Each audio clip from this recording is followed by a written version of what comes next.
এরপর বিশ্বনবীর আরো খুশি করার জন্য আল্লাহ বললেন ওয়ালা সাউফা ইউতিকা রাব্বুকা ফাতারদা।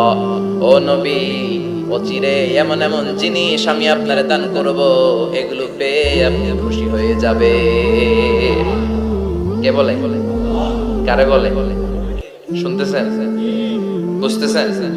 কষ্ট হচ্ছে না তো? ওয়ালা সাউফা ইউতিকা রাব্বুকা ফাতারদা।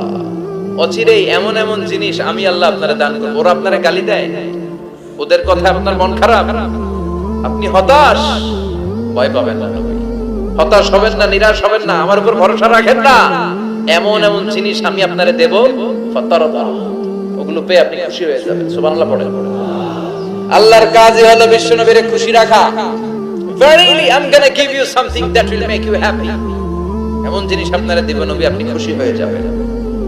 আল্লাহর কাজই হচ্ছে বিশ্বনবীর খুশি রাখা। যেখানে বিশ্বনবীর মন খারাপ, ওইখানে বিশ্বনবীর আল্লাহ আছে না নাই? বিশ্বনবীর উপাধি দিয়েছেন আল্লাহ হাবিবুল্লাহ। কি দিয়েছে?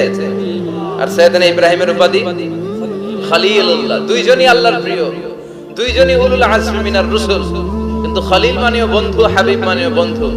খলিল মানে এমন বন্ধু যেই বন্ধু আল্লাহরে খুশি করার জন্য কাজ করে, আর হাবিব মানে এমন বন্ধু যেই বন্ধুরে খুশি রাখার জন্য আল্লাহ নিজেই কাজ করে।